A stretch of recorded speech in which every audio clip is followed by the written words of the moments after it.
why these teenage years feel like such a difficult phase for every parent. Are we truly misunderstanding this generation? Parents to understand the psychology behind the teenage brain and be emotionally regulated at the first place, they will be able to thrive their teens through this journey in a calm way. See, here the thing is, as I mentioned, that emotional part is very much active in the teenage years, and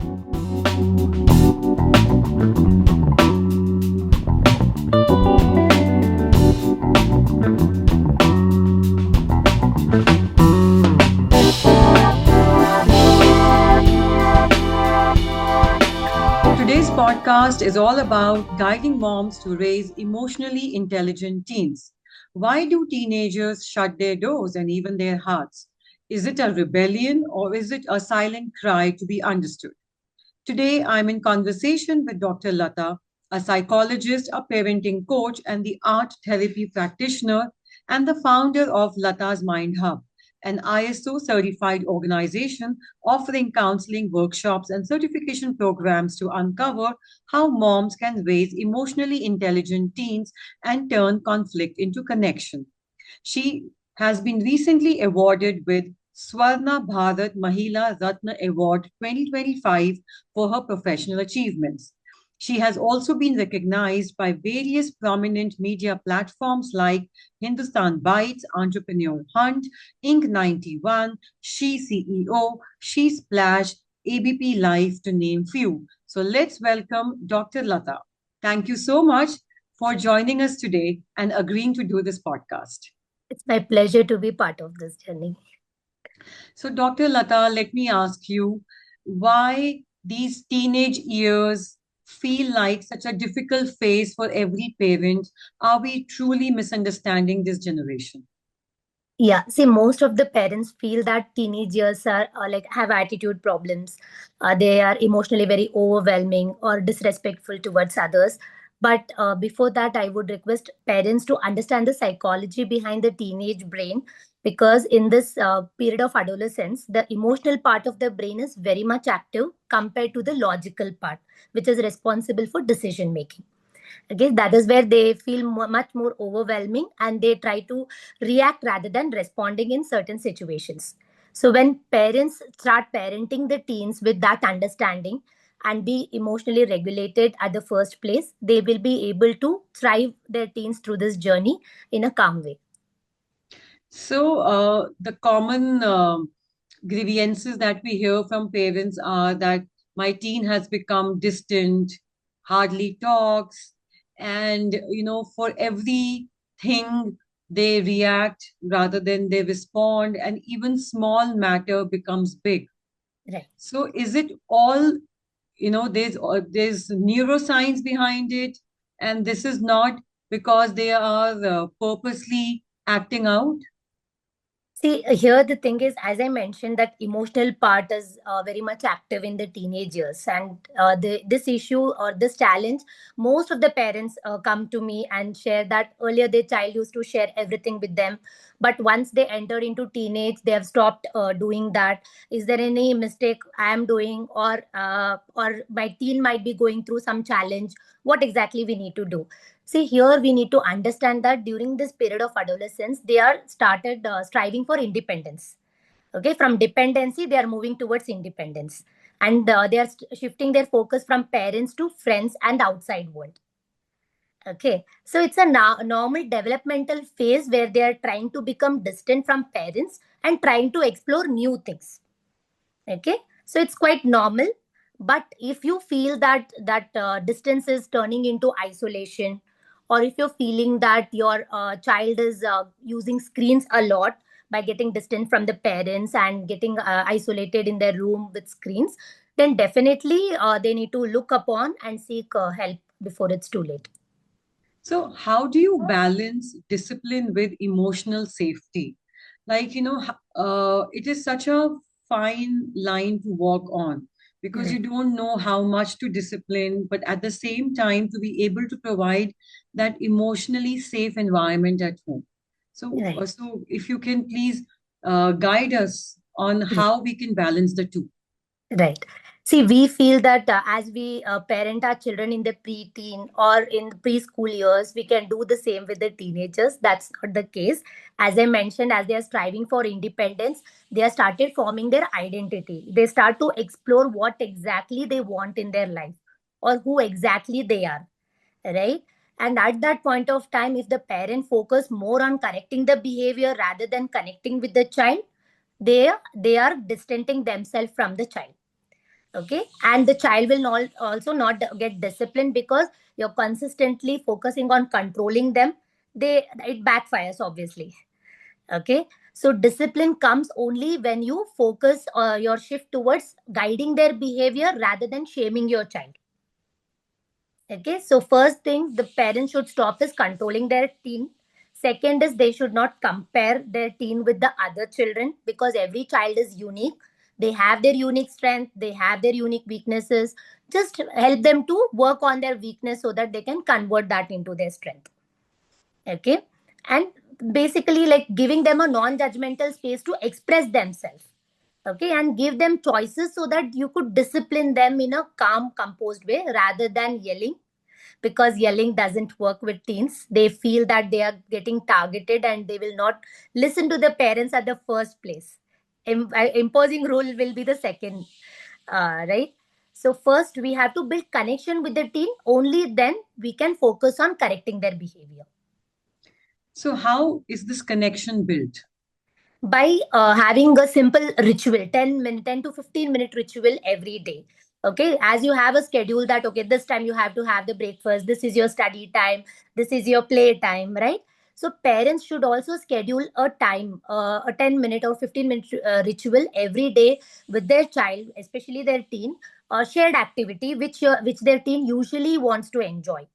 Example, cricket, or going for a walk, or going for a drive. Okay, there you will have that environment itself will give a space to have these kind of conversations. All right, and there you can ask like what exactly the best part of the day, what is the hardest part of the day. In that moment you will try to know what exactly your child feels, where exactly they are facing the challenges. And instead of jumping on giving to the advices which we parents are obviously famous for, right? We need to listen. We have to become a good active listener rather than giving the advice at the first place.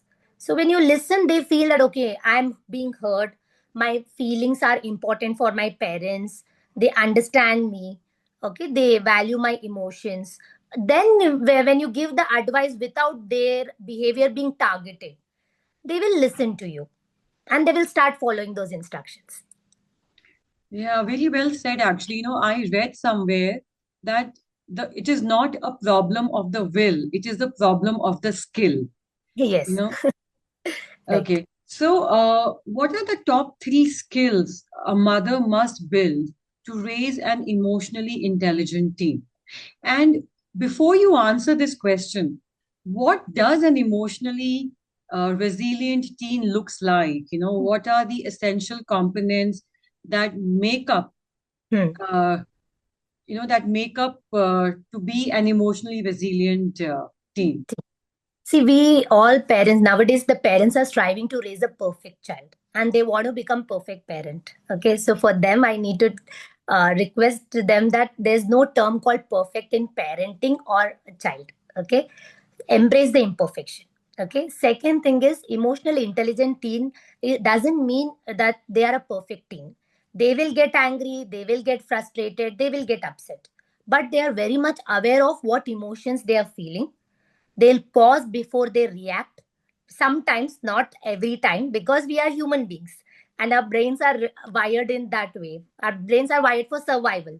Wherever there is a threat, we behave impulsively. It's just that we need to give the skills to the children, as well as the parents should follow that skills to manage their emotions.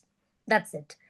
Okay. I think a wise man once said that, in order to raise your kids, you need to first raise yourself. Yes. So, as a parent, how important it is for both mother and father Hmm. to first manage their own emotions and learn how to regulate their own Hmm. emotions before handling their teens. Right. See, the thing is, like, as you mentioned, like the three skills, like any three skills which parents should have. The first one is emotional regulation. Okay. Because as parents in this tough competition world, they are going through a lot of challenges in the first place. And in that midst of challenges, they have to raise emotionally intelligent teens.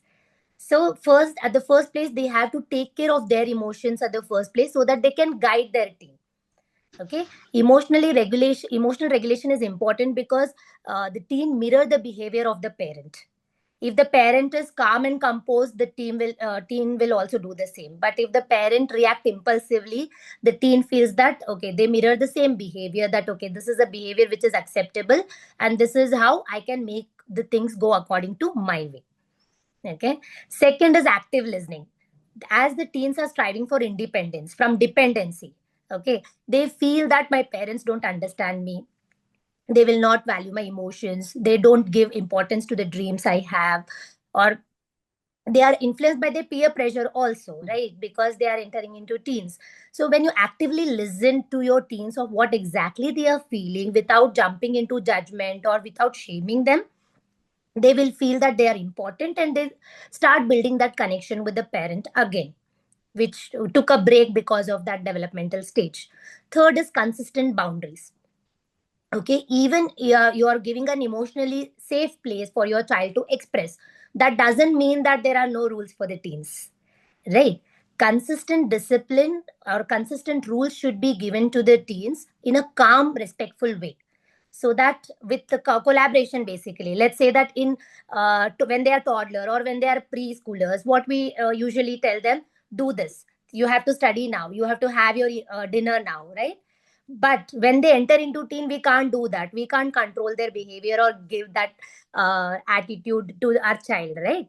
So in collaboration with them, we have to set up a schedule and the rules, that these are the rules which I feel should be important. What do you feel about it? Ask their opinion. And listen to them why it's important for them, even if it is not important for you, right? So in collaboration, when you set few rules and also give them consequences, that if it is not being followed, these are the consequences you have to bear. Be consistent with those boundaries, be consistent with those rules in a calm, respectful way.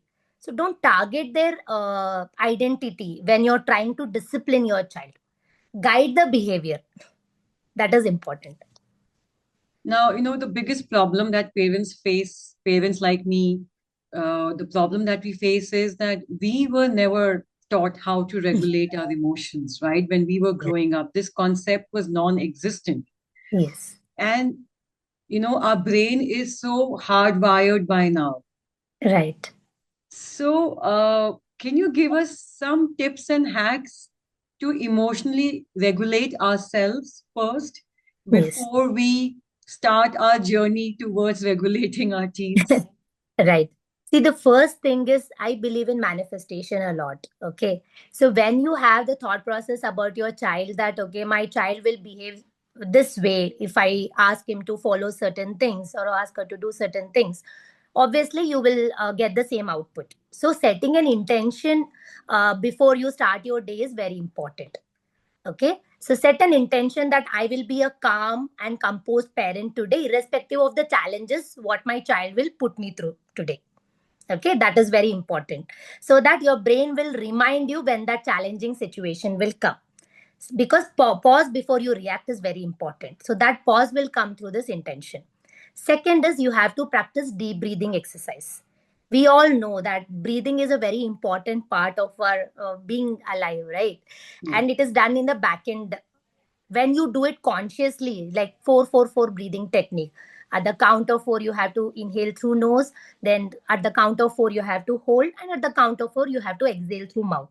Yeah, When the you box breathing. Yes, box breathing you can do, or it can be a triangle breathing also. Okay. Okay. So when you do this consciously, what exactly is done is when you're stressed or overwhelmed or when you react in anger, amygdala, which is the alarm system of the brain, that gets activated, and the prefrontal cortex, which is the decision maker, that is the logical part of the brain, gets inactive. That is why we tend to say the things which we don't intend to say to our child, right? So to activate the logical part of the brain and to switch off the amygdala, the alarm system, you have to consciously do the deep breathing exercise. In that moment, the logical brain gets activated. So, Yeah. is it recommended that we do deep breathing uh, before we get on to conversing or interacting with our Hmm. teens, so that Yeah. we are very mindful of Hmm. what we are saying and how we are putting things across to them? Yeah. See, what happens is sometimes we don't know when that like the fight could happen or how Correct. our teen would behave in that moment. Even if you prepare yourself, our brain suddenly, when there is a threat, you will react rather than respond. So, what I recommend to my clients, especially the parents, is work on your subconscious mind. Okay, because subconscious mind is 95% is our subconscious mind. Only the 5% is conscious mind. And our 90% of habits, emotions, beliefs, values are controlled by our subconscious mind. So, what you can do is once you wake up in the morning and before going to bed, the subconscious mind is highly receptive. Do the deep breath exercise as a part of your daily routine, morning and before going to bed. So that whenever there's a challenging situation, instead of jumping instantly to fight back against it, you will consciously do that deep breathing exercise. Well, that's a wonderful, input, and I'm surely going to practice this now. Thank you. So, if we, go down to uh, how to, if we just take some real life situations that happen very often with our teens, uh, please tell us, how a mother can respond so that we can get a better idea.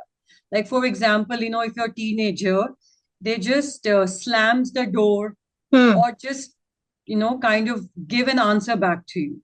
Hmm. So, what should you do in that moment? Yes. See, the first thing is I would request the parents not to take personally your teen's behavior. Okay. You are not failing in your parenting. Every parent is doing their best, as much knowledge or the skills they have. Okay. So, whenever your teen is emotionally overwhelmed, okay, they don't have words to express that. So, they use like they either talk back or they slam door. At that point of time, if you force your child to talk about it, or if you force your child by giving any advice on it, that will not work. It will backfire because their emotional brain is active and logical brain is off. That we need to understand. Keep the behavior separate from your child's identity. That is the first thing every parent should do. So whenever they slam their door, give them the time to calm themselves down, in like teach them the regulation skills, the coping skills which they need at that point of time. Okay, like drinking water, counting the numbers in the reverse order, or if they want some lonely time, okay, let them be for 5-10 minutes, and then you can say that I let's talk about it in a respectful way rather than slamming the door, which will not help you in any way, right? So the Yeah. parents' response is very important. If you yell, they will yell back. If you're calm, they will feel that okay, they are giving me that time to process my emotion, calm myself down, and then talk about it in a respectful way. Great. So, what are some of these subtle signs uh, to understand that your teen is emotionally struggling? Yeah. See, I usually there will be a lot of mood swings in teenagers as a part of the puberty, but I would request parents to focus more on the pattern of behavior which they can observe in their teens. Like if there is a change in their sleep pattern, or if they're using screens a lot as a part of escape, not only just investing their time in playing games. The most of the teens use screen as a part of escaping escaping from the real world, or Hmm. real world challenges basically, or they are feeling anxious. Okay, and they earlier they used to enjoy few activities which they are trying to avoid that. Okay, that is a very important one need to focus on. Let's say that they earlier they used to play cricket, or they used to play football or basketball, and now they don't want to step out of the room, they don't want to hang out with their friends, or if there is a decline in their academic performance as well. Okay, so these are the subtle signs which the parent should look for, and if they feel that it's impacting their daily routine, or they are not having their meals on time, they're skipping their meals. Okay, so that is where they have to look on and guide the child. So, what are some of the interventions Hmm. that a parent can do? I mean, like, Hmm. should we take them straight away to a Hmm. counselor or a Hmm. therapist, or is there something that we can do ourselves Hmm. at our end first Hmm. before deciding to take them to a therapist? Hmm. How do you decide that? See, first, directly jumping to a therapist will not help, because the child would feel, because there's still a lot of mental there is a taboo against mental health, right? So they feel that something is wrong with me, so that's why they are taking me to a counselor or a therapist. So the first place, you have to get the confidence of your child, okay, by talking to them. Give them that non-judgmental space to express themselves, that what exactly is happening with you. I can see that from past few days you're not well, rather than blaming the child, because parents usually try to blame the child. I can see that you're not focusing on your studies, you're not doing this, you're not doing that. See, they are not a machine, they are human being. They feel emotions, right? So first you need to empathize with them, that I can see that from past few days you are looking worried, you're not well. Would you like to share with me? Are you comfortable sharing that problem with me? If not with me, if you want to share with your dad, okay, with one of the parent, if they're comfortable sharing with, it's fine. Then if you feel that from your end you could help your child, you can ask your child, let me know how I can help you, because they know what guidance they need from the parents, what support they need from the parents. Then if you feel that could help, it's fine. If not, you tell them that we can seek help of a therapist who could give you that emotional support. It's just a developmental phase where you are facing the challenge, and we can seek an additional support to overcome that. So there's nothing wrong with you or your behavior. It's just that, and we need an additional support to overcome this challenge. Only then take them to a therapist or a psychologist so that they can help them further. So there is no emergency or an urgency to, kind of put them through a counselor or a therapist immediately. See, if there is a self harm tendency, if you can see that they are harming themselves, they have suicidal thoughts, or when they converse, usually they feel like, okay, I don't want to live this life. I want to get away from all these small things. When they include all these things in their daily conversation, I feel instantly seeking the therapist help would be helpful, because you need to look for the severity of the problem. Based on that, you need to decide. And how much is social media, as well as this comparison culture that comes along with social media, Hmm. is harming the mental health of these teenagers? And how does one regulate Hmm. the use of these gadgets and Hmm. social media? How does one create a healthy boundary around it so that there is no power struggle with Right. your teenager? See, social media has become a major part of their life, right? And there are no set rules or regulation. Most of the parents have not set with their child, because they don't know. They are busy with their lives, and they feel that the children are just posting their pics or liking others' pics. It's not that. They are seeing people's life with more of perfection, and they are only the happy moments are being posted on social media. So they feel that how blessed they are, how happy they are, how perfect their life are. Why my life is this way? Why am I suffering?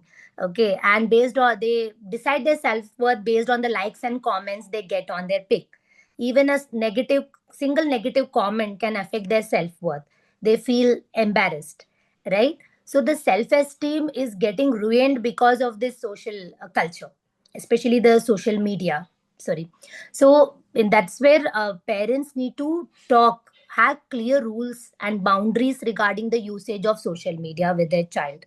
Okay, because everything which seems perfect in the social media is not true always, right? And give them confidence regarding the strength your child already has, and let them explore that more in the real world, rather than just posting the pics and showing off on the social media. Like, you do that, they will use some or the other way to get connected to it, right? They will yeah. hide and do it. So balance and moderation is a key out here. Yes, yes, yeah. And how can mothers support their teenagers in dealing with academic pressure? You know, teenagers succumb so much in academic pressure, 10th board, 12th Yeah. boards. So how do we support them in See, that usually, difficult phase? yeah. See, usually when there is a decline in academic performance, or if the child is not focusing in academic, what we do? We blame the child.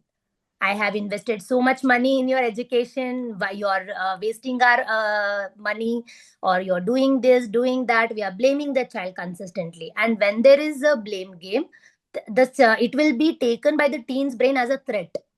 Okay, and they will not listen to you. They stop listening to your lectures. They don't follow your advices. They don't be disciplined as well. Focus on what exactly is creating that decline in their academic pressure, academic performance. Talk to your teen that why, which subject you're feeling difficult to cope up with. Okay, then work on time management. Okay, set up a study schedule in collaboration with them, that how we can work on this together so that you can be able to score more. Okay, and make them understand that mistakes are the part of learning. It's not a failure. Yeah. And the academic performance, the marks which they get in academics doesn't define their identity. It's just a pathway to jump to the next level. That's it. Yeah. So their self-worth is not defined by the marks, but they just need a good marks to get to the next level, which could take them to their dreams. You know, what you have said makes so much of sense, but it still is easier said than done because the peer Hmm. influence is Hmm. so high, and they spend a Right. lot of their time in school with their friends and even outside of school. Right. So, can you just suggest Hmm. some, like some steps Hmm. that we can consistently take to build that confidence Hmm. and that positive self-worth and image Hmm. in teen Yeah. uh, at home? Yeah. See, first is choose as part of developmental stage in adolescence, they are very much relied on their peer group compared to parents. That every parent should accept. But the parent should also guide the child to choose right friends. Okay. Let's say that if they have friends where they feel always pressure to perform, and if they are in behave certain way, only then they are acceptable in that group. That is not at all safe for their future, right? And when we teach our teens to understand their purpose of life, I know it's very, you might be feeling that it's very early to talk about these words with our teens, but I feel that is one of the best thing every parent can give to their child, by making them realize the purpose of their life, why you have come to this world, what exactly you can contribute to the society, or what exactly you want to achieve in your life. That one goal, on how your peers can contribute with you, or how as a parent I can support you in this journey, that will help them to cut off all these distractions. But it can be done only when you build connection with your team. Only then they will feel safe to share their things of what exactly. Let's say that if a child wants to especially in sports, as you said that your child is a swimmer, but you also want your child to focus on academics. So nowadays, teen would say, if I'm a good swimmer, why I need to focus on academics, right? But I would say that we need to take academics as a backup option. Okay. So even if you're a good swimmer, if there is an additional advantage of being an educated person, where you have certain qualifications, and God forbid in future if you need to use that qualification, it would be an additional advantage for you, right? So that is where, when you guide your child with the challenges which they are facing and giving the solution to it, by being a collaborative support. Okay, I will help you in this thing, you do this thing. It's not like all the 100% pressure is only on the teens, that okay, I'm investing, you have to perform. No. It's always a some like sometimes it will be 80%, 20% from parents and 80% from teens. From sometimes it will be 80% from the parents and then 20% from the child's end. That collaboration, connection, these two terms are very important when you're dealing with teens. Hmm. I think parenting teens is so much more about managing yourself first Yes. before managing them. Right. And one thing every parent should avoid is, when I used to be a teen, I used to follow Yeah. all the instruction from my parent. Okay, I Yeah. used to be this, I used to perform very well. Why can't you do that? No. That is why, as our parents were not aware of these stuff, it's Hmm. not their problem. We were not Hmm. aware of it. It was not our fault as well. But now, if we are aware, then we should not repeat the same mistake with our teen. We need to work on ourselves. True. So true. In fact, uh, teens, these in this generation, teens are far more emotionally fragile than we were. What would you say is the reason behind that? I feel that they are way more emotionally expressive than us because they have a lot of knowledge about mental health. They are not Okay. fearful of questioning. Yeah, even like if our mother would be angry, we would not have that courage to ask why you are in Correct. anger. But our children would come to us and they ask, Hmm. Mama, why you are angry? Why you're behaving Hmm. this certain way? Hmm. Okay, you shouldn't be doing this, you should be doing that, right? So they are very much knowledgeable. It's just that they are born in a very tough and challenging world with lot of competition, digital world, AI world, right? So they need that constant and calm, consistent support from parents end, Hmm. because their challenges are completely different with the challenges which we have faced in our life. Hmm. So they need more support from parents end, more understanding, more empathy from a Hmm. parents end to deal with those challenges. And what happens, if you do not provide that emotional connection, Hmm. collaboration, empathy, and support to Hmm. your teenagers that they need, which is Hmm. a need of an hour, like you said? So, what happens when they don't get one at home?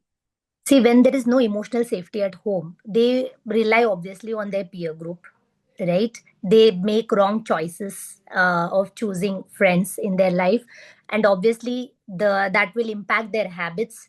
They'll become more anxious. They will become people pleaser. That will impact their confidence and self worth in return, right? So in that process, when there is low self worth and low confidence, irrespective of being good in academics as well, they can't outperform, they can't perform well or become successful in their life. Because success doesn't mean only earning money, good money. Success is balancing your health, relationship, as well as your career. And you can see now most of the people are very well performing in their career. They have good health as well, but they are failing in relationships, right? So keeping a balance in all the three areas are very important, and that can be learned only when the parents model that at home. I would wrap up this podcast by asking you one final question. Is there any daily routine or ritual a teenage can be encouraged and guided to follow at home, Hmm. which can turn them into a strong, confident individual who has built a strong mindset Hmm. and has worked on their mind, to build that resilience which they Hmm. need to overcome the challenges in their life. Right. I feel that gratitude is one of the best skill which everyone should practice. Gratitude for the things which they already have in their life, and gratitude for the things which they want in their life. Okay, because when their confidence get impacted, they feel that I don't have this, I don't have that, right? When they feel already grateful for the things which they have in their life, they will feel confident enough to explore more things which they want to achieve in their life, right? That is very important. Second is, what kind of, like, stop labeling the child. The parents should stop labeling the child that you are stubborn, you are arrogant, you are lazy. That becomes their identity. So stop labeling the child and guide the child regarding what they want to do in their life. Okay, so that will help them to build that confidence. Parents are the first one who can build the confidence in their child.